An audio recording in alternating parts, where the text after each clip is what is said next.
सुप्रभात बच्चों। Modern English school के ई लर्निंग कार्यक्रम में आपका हार्दिक स्वागत है।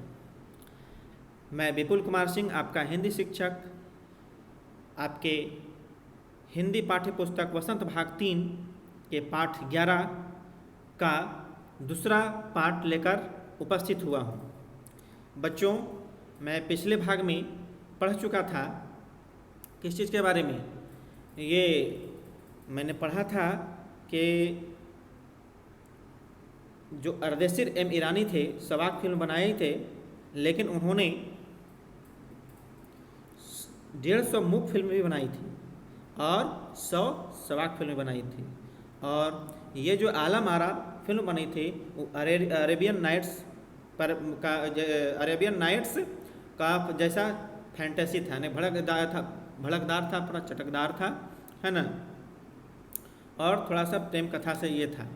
चलिए बच्चों, तो अब इस पाठ में आज हम प्रारंभ करते हैं। पिछले वीडियो में मैंने इसका पहला भाग में मैंने 59 यानी कि 59 और 60 पृष्ठ का विस्तृत व्याख्या किया था। आज मैं इसके 61 और 62, है ना, पृष्ठ के विस्तृत व्याख्या करूँगा। तो चलिए बच्चों प्रारंभ करते हैं हम, है ना। इसमें बच्चों की फिल्म में, ये जो फिल्म बनी थी आलम आरा, तो इसके नायिका कौन थी, अर्थात एक्ट्रेस जिसको बोलते हैं, अभिनेत्री बोल सकते हैं कि नायिका जुबैदा थी और नायक विठल थे, है ना। वे उस समय के, उस युग के सबसे अधिक मेहनताना अर्थात पैसे लेने वाले स्टार थे। कौन?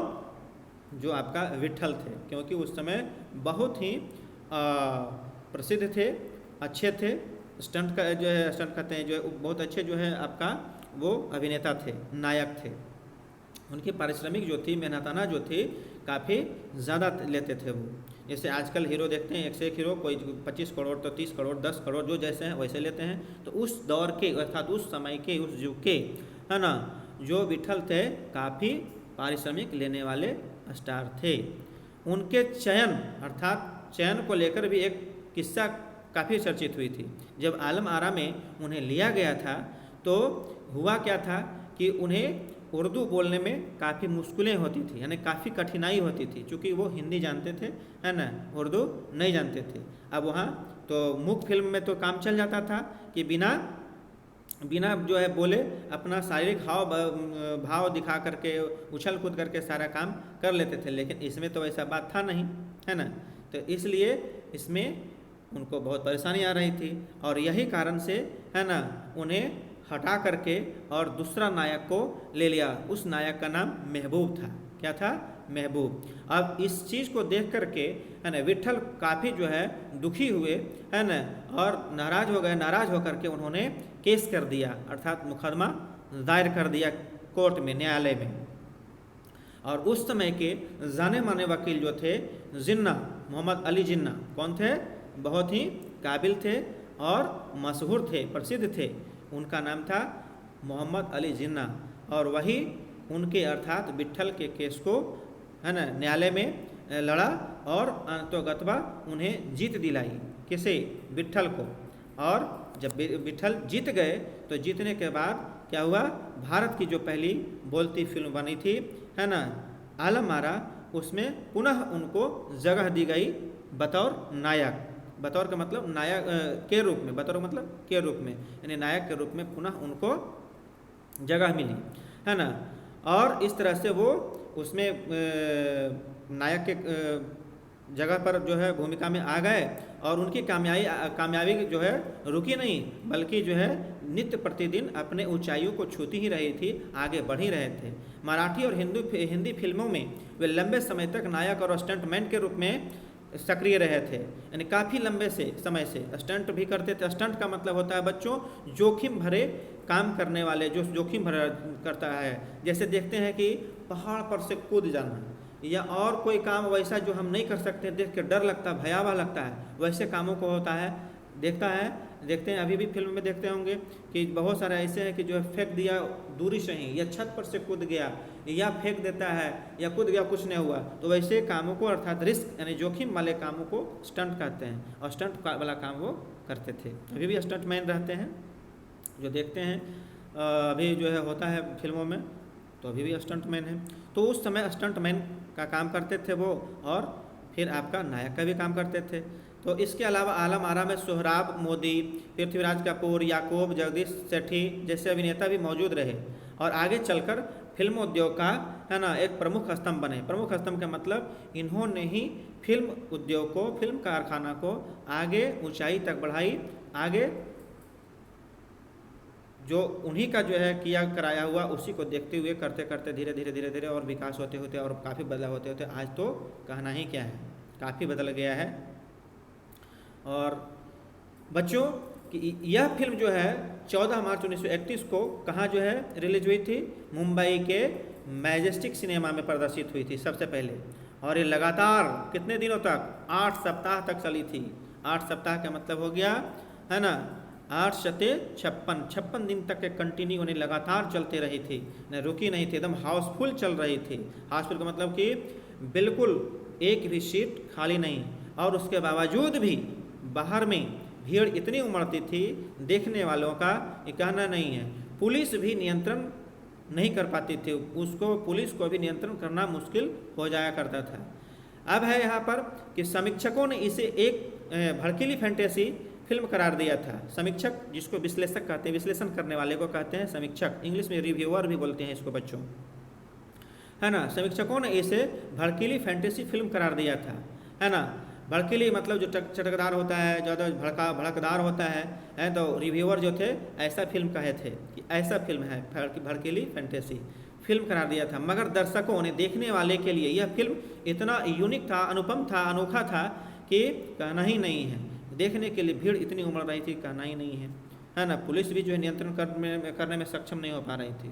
और ये बच्चों, ये फिल्म जो बनी थी 4 महीने में जाकर तैयार हुई थी, कड़ी मेहनत के बाद आपका 4 महीने में, और 10,000 फुट लंबी थी। 10,000 फुट का अर्थ यहाँ तात्पर्य है बच्चों कि पहले देखते थे, अब ना है कि पेन ड्राइव और क्या क्या सब चल गया है ना, इलेक्ट्रॉनिक चीज़, लेकिन उस समय नहीं था। पहले रील देखते थे, पहले रील रहता था फोटो खींचने के लिए, तो फोटो खींचने के लिए तो वही रील जो है 10,000 फुट था, मैंने इतना जो है लंबी जो है वो बनी थी कि 10,000 फुट रील उसमें आ गया था, तब जाकर के पूरा जो फिल्म तैयार हुआ था।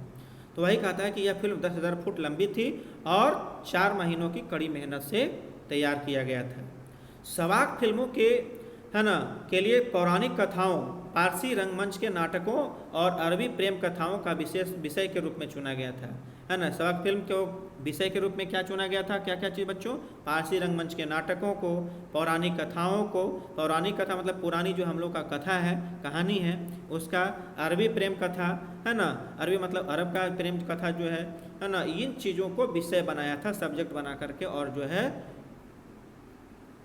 उसका जो स्क्रिप्ट लिखा जाता था, विषय। इनके अलावा कई सामाजिक विषयों वाली फिल्में भी बनी थी, सामाजिक फिल्म भी बनी थी, है ना। तो सामाजिक फिल्म में एक चीज़ अब यहाँ आप लोग को देखना है बच्चों कि सामाजिक फिल्म बनी थी। ऐसी फिल्म थी एक जिसका नाम था खुदा की शान, और फिल्म का नाम है खुदा की शान, और उसमें एक ऐसे किरदार थे जो लगते थे कि महात्मा गांधी हैं। तो जिस समय ये रिलीज हुई थी बच्चों तो 14 मार्च 1931, और याद होगा आप लोगों को कि 14 मार्च 1931 अर्थात उस समय गांधी जी अपने आंदोलन पर थे, आंदोलन कर रहे थे ब्रिटिश के खिलाफ अर्थात अंग्रेज़ों के खिलाफ, और अंग्रेज के नज़र पर वो काफ़ी चढ़े हुए थे, चूँकि उनके विरोध कर रहा था, गांधी जी विरोध कर रहे थे ताकि हमारे देश को छोड़ करके अंग्रेज भाग जाए, लेकिन उस समय शासन अपने देश पर अंग्रेज का ही था। इसलिए है ना जो भूमिका में था कि गांधी जी के जैसा, उस पर ब्रिटिश का काफ़ी जो है तीखी नज़र थी, एकदम कड़ा नज़र जो बनाए रहता था, वो उस पर जो लगता था कब क्या कर दें, इस तरह से जो है गांधी जी को वो देखता था अंग्रेज़ लोग। लेकिन इसमें किरदार के रूप में गांधी जी के जैसा था, तो उस पर भी वो सोचा कि ये गांधी ही है, इसलिए उस पर तीखी नज़र का जो है काफ़ी सामना करना पड़ा, काफ़ी उनको मशक्क़त करना पड़ा था। सवाक सिनेमा के नए दौर की शुरुआत कराने वाले निर्माता निर्देशक जो थे वो कौन थे? अर्देशीर ईरानी। और वो काफ़ी सरल थे, काफ़ी विनम्र थे, एकदम किसी से किसी प्रकार का उलझाव व्यक्ति नहीं थे, बहुत सरल और विनम्र व्यक्ति थे, है ना। जब उनसे 1956 में आलम आरा के प्रदर्शन के 25 वर्ष पूरे हुए थे, है ना। आलम आरा जब बनी थी उससे 25 साल बाद 1956 में क्या हुआ था? सम्मानित किए गए थे, अर्थात उन्हें अवार्ड दिया गया था, सम्मान दिया गया था। और उन्हें भारतीय सवाक फिल्मों का क्या कहा गया था? जनक कहा गया था। जनक मतलब पिता। पहले मैं बता चुका हूँ कि मूक फिल्म का जनक दादा साहब फाल्के थे, जिनका पूरा नाम है धुंडी राजगोविंद फाल्के। और ये जो है अर्देशीर एम ईरानी सवाक सिनेमा के जनक थे, अर्थात पिता थे, चूँकि पहला सवाक सिनेमा बनाने वाले अर्देशीर एम ईरानी ही थे। तो बच्चों देखिए, यहाँ पर जब सम्मानित किया गया था और उन्हें कहा गया था कि उसे मौके पर उन्होंने जो है सम्मान दिया था, कहा गया था कि मुझे इतना बड़ा खिताब देने की ज़रूरत नहीं है। क्या कहा गया था बच्चों? यहाँ पर देखिए, उनको कहा गया था भारतीय सवाक सिनेमा का पिता अर्थात जनक। तो इस पर देखिए वो कितने विनम्र थे, वो सोचिए कि जब ये कहे लोग यहाँ के कि भारतीय सवाक सिनेमा का जनक कौन है? अर्देशीर एम ईरानी यानी आप हैं। तो उस मौके पर उन्होंने क्या जवाब दिया था कि मुझे इतना बड़ा खिताब अर्थात सम्मान की ज़रूरत नहीं है, मैंने तो अपने देश के लिए क्या किया है? अपने हिस्से की, अर्थात मुझे जितना करना था उतना किया, अर्थात अपने हिस्से की योगदान दिया है। जब पहली बार सिनेमा ने बोलना सीख लिया, अर्थात बोलने वाली फिल्म बनी, तो सिनेमा में काम करने के लिए पढ़े लिखे अभिनेता और अभिनेत्रियों की, अर्थात नायक और नायिकाओं की ज़रूरत भी शुरू हो गई, क्योंकि अब इसमें तो भाई बोलना है।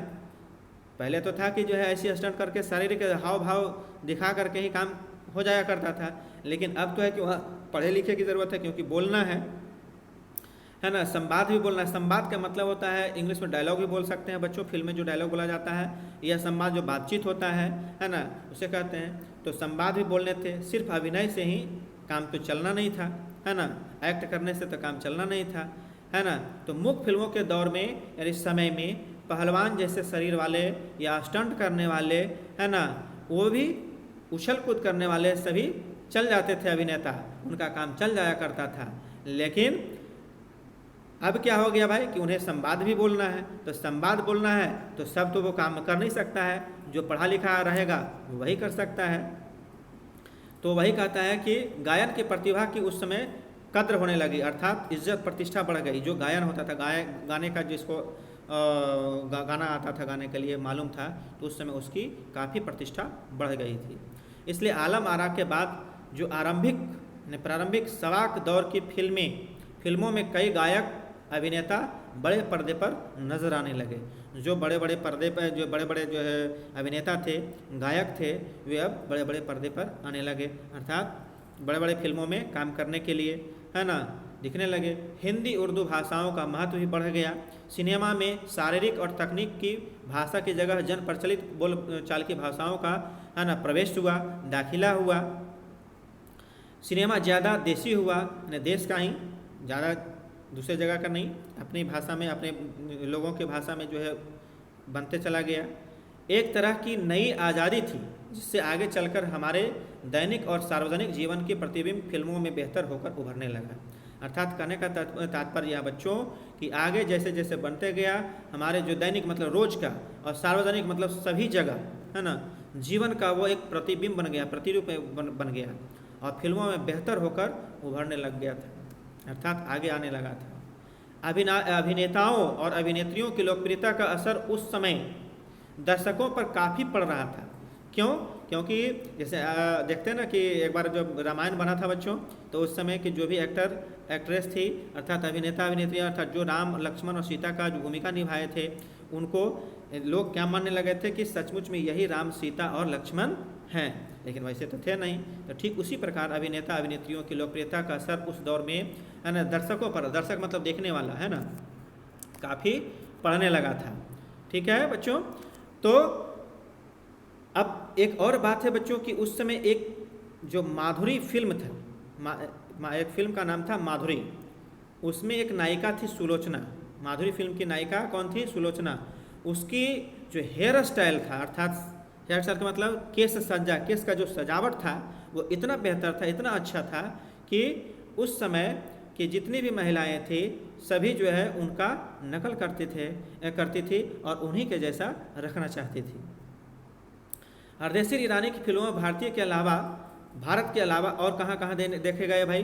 तो अलावा जो श्रीलंका है, बर्मा है जिसको म्यांमार भी बोलते हैं बच्चों, पश्चिम एशिया में काफ़ी पसंद किया गया है ना। भारतीय सिनेमा के जनक फाल्के, भारतीय सिनेमा के जनक जो फाल्के थे, दादा साहब फाल्के जिनको अभी बताए थे, ढूंढीराज गोविंद फाल्के, वो भी अर्देशीर एम ईरानी की उपलब्धि को अपना लिए थे, क्योंकि वो उनको अपनाना भी मजबूरी था, क्योंकि सिनेमा का एक नया दौर शुरू हो गया था। नया दौर शुरू हो गया था। चूँकि हमारे जो दादा साहब फाल्के जो थे सबसे पहले बनाए तो थे ज़रूर, लेकिन मुख्य फिल्म बनाए थे, लेकिन ये अर्देशीर ईरानी जो थे इनकी एक उपलब्धि और रही कि उसमें इनकी संगीत भी आ गई, यानी बोल चाल की बात आ गई, यानी कि बोलने की भी बात आ गई। तो बोलने से ज़्यादा मुख्य फिल्म के बनिस्पत बतौर क्या कह सकते हैं कि जो मुख्य फिल्में थी उसके जगह पर ये बहुत ही बेहतर हो गया कि जो हम लोग बोलते हैं या कर रहे हैं, मुख में है कि खाली मुंह चलाता है, इधर उधर करता है, ओठ हिलाता है, लेकिन आवाज़ नहीं आता है। लेकिन अब है कि ओठ हिला रहा है तो क्या बोल रहा है, क्या कहना चाह रहा है, क्या ऐसा शारीरिक प्रदर्शन है, वो सारी चीज़ों का जो है इसमें पता चल जाता है बच्चों। इसलिए ये काफ़ी लोकप्रिय हो गया और हमारे जो दादा साहब फाल्के थे वो भी इस ईरानी की उपलब्धि को अपनाया और उन्होंने कहा कि वहाँ से सिनेमा का एक नया युग का है ना दौर का शुरू हो गया, दौर प्रारंभ हो गया और फिर धीरे धीरे चलते गया। तो बच्चों आपका इस वीडियो में है ना इतना ही, और कुछ बच्चों थोड़ा सा देख लेते हैं हम, है ना, कि इसमें कुछ फिल्में हैं जिसको कि आज हम लोग भी देखते हैं। यहाँ पर अपने देश में ही कई फिल्में, सबका अलग अलग नाम है, जैसे अभी बताए थे बॉलीवुड, विदेशी फिल्मों को अंग्रेजी फिल्मों को कहते हैं, क्षमा करेंगे, बॉलीवुड अपना देसी हिंदी फिल्म है उसको कहते हैं, हॉलीवुड जो आपका क्या कहते हैं, ये जो अंग्रेजी फिल्म है उसको हॉलीवुड कहते हैं बच्चों। इसी में है आपका एक कॉलीवुड है, जो कॉलीवुड को कहते हैं क्या बच्चों, जो उसमें तमिल लैंग्वेज में जो बनता है उसको कॉलीवुड भी कहते हैं। चॉलीवुड जो छत्तीसगढ़ी भाषा में बनता है बच्चों। इसी तरह टॉलीवुड है जो बंगाली तेलुगु फिल्म बनता है ना, बंगाली और तेलुगु लैंग्वेज में जो बनता है उसको कहते हैं टॉलीवुड। बॉलीवुड में पंजाबी फिल्म, बॉलीवुड में किसको कहते हैं, पंजाबी फिल्म जिस भाषा में बनता है उसको बॉलीवुड, है ना। लॉलीवुड जो है उर्दू और पंजाबी फिल्म को भी कहा जाता है ना। इस तरह से बच्चों आपका ये फिल्म जिस जिस भाषा में बनता है उसका मैंने बताया। और चलिए बच्चों, तो इस पाठ में इतना ही। अब इसमें किसी प्रकार का है ना, किसी प्रकार की भी समस्याएं उत्पन्न हो तो आप बेहिचक हमसे पूछेंगे, समझने में जहाँ भी दिक्कत हो बेहिचक पूछेंगे। डरने और शर्माने की किसी प्रकार की कोई आवश्यकता नहीं है। मैं अपने समय पर ऑनलाइन रहता हूँ, जहाँ भी दिक्कत हो आप पूछने के लिए स्वतंत्र हैं। और चलिए बच्चों, धन्यवाद।